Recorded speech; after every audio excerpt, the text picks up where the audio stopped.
శాశ్వత ఉద్యోగాలతో మన చెల్లెమ్మలు మన తమ్ముళ్ళు ప్రతి 2000 జనాభాకు దాదాపు 600 రకాల సేవలు అందిస్తూ మన గ్రామాలలోనే గ్రామ సచివాలయాల్లోనే సిద్ధం. ఈ 58 నెలల కాలంలోనే గ్రామ స్వరాజ్యం సిద్ధం. పట్టణాల్లో సైతం ఇంటింటికి పౌర సేవలు కూడా సిద్ధం. దేశ చరిత్రలో తొలిసారిగా ఈ 58 నెలల కాలంలో ఎక్కడా కూడా లంచాలు లేకుండా, ఎక్కడా కూడా వివక్ష లేకుండా ఏకంగా 2,70,000 కోట్ల రూపాయలు, మళ్ళీ చెప్తా ఉన్నా, ఏకంగా 2,70,000 కోట్ల రూపాయలు ప్రతి ఇంటికి డోర్ డెలివరీ చేసిన ప్రభుత్వ వ్యవస్థ సిద్ధం. ఈ 58 నెలల కాలంలోనే 1వ తేదీ సూర్యోదయానికి ముందే, అది ఆదివారమైనా సెలవు దినమైనా కూడా ఇంటికే వచ్చి 3,000 పెన్షన్ ఇచ్చే వాలంటీర్ల వ్యవస్థ సిద్ధం. ఇది మీ బిడ్డ ప్రభుత్వం సమాజాన్ని సిద్ధం చేసిన తీరు.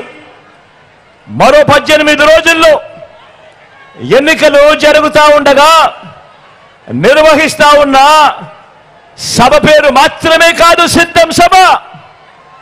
ఈ 58 నెలలుగా పేదల జీవితాలను ప్రతి రంగంలోనూ కూడా మార్చుకుంటూ వస్తూ మరో 5 ఏళ్లలో ఈ మార్పులన్నీ కూడా కొనసాగాలి అని ఇంటింటికి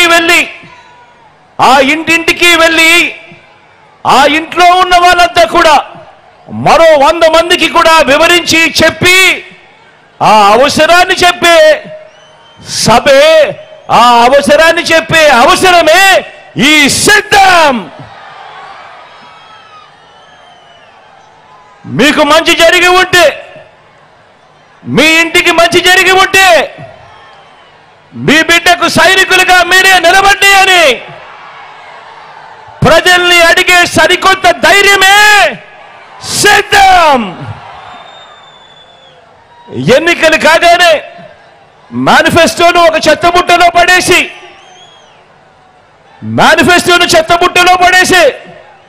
గతంలో చూసిన చంద్రబాబు సంస్కృతిని సమాధి కట్టి మేనిఫెస్టోను ఒక బైబిల్గా, ఒక ఖురాన్గా, ఒక భగవద్గీతగా భావిస్తూ ఏదైతే మేనిఫెస్టోలో చెప్పామో అందులో 99% వాగ్దానాల్ని నెరవేర్చి ఇంటింటికి మళ్ళీ ఆ మేనిఫెస్టోను పంపి ఎన్నికల వాగ్దానాల అమలు మీద సమాజం మొత్తానికి అందించిన చైతన్యం పేరే సిద్ధం.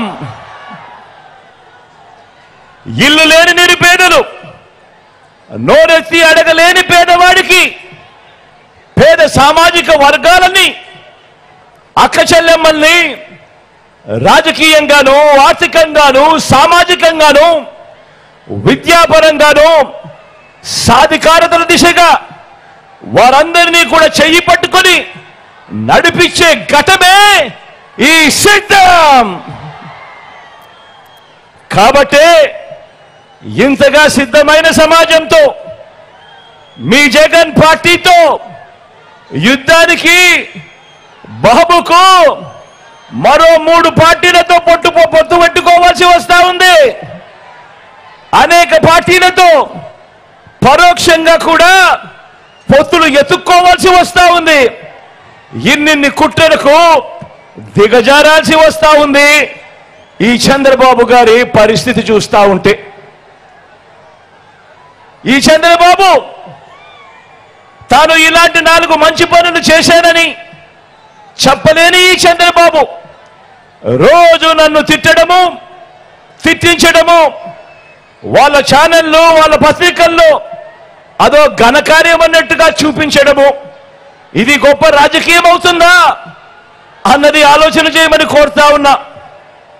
మరో వంక మన ప్రభుత్వం వల్ల ఒక కుటుంబంలో వారి పిల్లల చదువుల్లో, అక్క చెల్లెమ్మల సాధికారతలో అవ్వాతాతలకు అందిన మనశ్శాంతిలో, రైతన్నలకు అందిన ఆత్మస్థైర్యంలో, సామాజిక వర్గాలకు దక్కిన ఆత్మ గౌరవంలో ఎలాంటి మార్పులు తీసుకురాగలిగామో అన్న కనీసపు ఆత్మ విమర్శ గాని, టీడీపీ గాని, బాబు గాని, బాబుకు దరువు వేసే ఎల్లో మీడియా గాని ఏనాడైనా ఆత్మ విమర్శ చేసుకోవడం మీరెవరైనా చూశారా అని అడుగుతా ఉన్నా.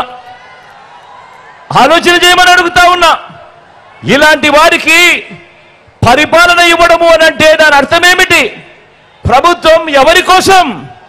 అందమైన వాగ్దానాలు చేసి అధికారం లాక్కొని 5 ఏళ్లు వంచడానికి, ఆ వచ్చిన అధికారంతో ప్రజలను లూటీ చేసి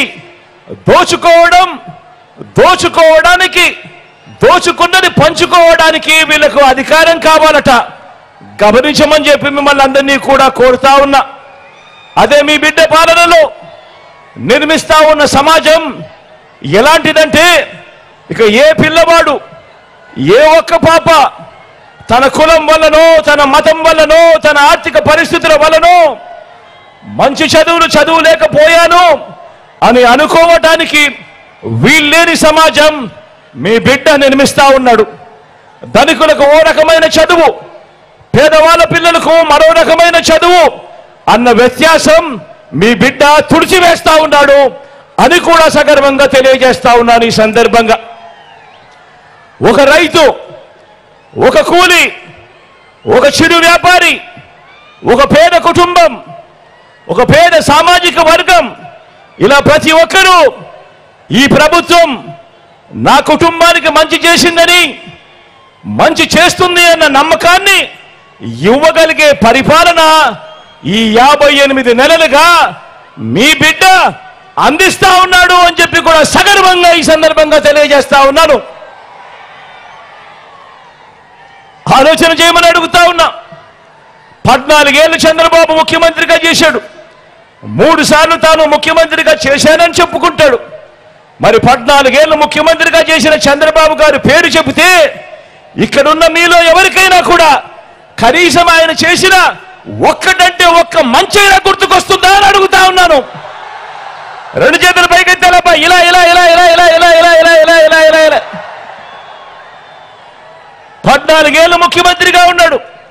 3 సార్లు ముఖ్యమంత్రిగా చేశానంటాడు. మరి అలాంటి ఆయన పేరు చెబితే ఆయన చేసిన, పేదవాడి కోసం ఆయన చేసిన ఒక్కటంటే వస్తుందా అని అడుగుతా ఉన్నాను. 2 చేతులు పైకెత్తాను. ఇలా ఇలా ఇలా ఇలా ఇలా ఇలా ఇలా ఇలా ఇలా మరో వంక మీ బిడ్డ కరోనా లాంటి కష్టంలో కూడా మీ బిడ్డ ఎప్పుడూ సాకులు ఎత్తుక్కోలేదు. సాకులు చూపకుండా ఏ ఒక్క డీబీటీ అంటే ఏ ఒక్క బటన్ నొక్కడం ఆగకుండా నా అక్క చెల్లెమ్మల కుటుంబాలు బాగుండాలి, ఆ అక్క చెల్లెమ్మల పిల్లలు బాగుండాలి, ఆ అక్క చెల్లెమ్మల బతుకులు బాగుండాలి అని వాళ్ళ కష్టం మీ బిడ్డ కష్టం కన్నా కూడా ఎక్కువ అని చెప్పి భావించి కరోనా లాంటి కష్టాల్లో కూడా ఏ రోజు సాకులు చూపలేదు మీ బిడ్డ. బటన్ నొక్కడం ఎక్కడా కూడా మీ బిడ్డ ఆపలేదు అన్నది మీ అందరి సమక్షంలో గర్వంగా కూడా చెప్తా ఉన్నా.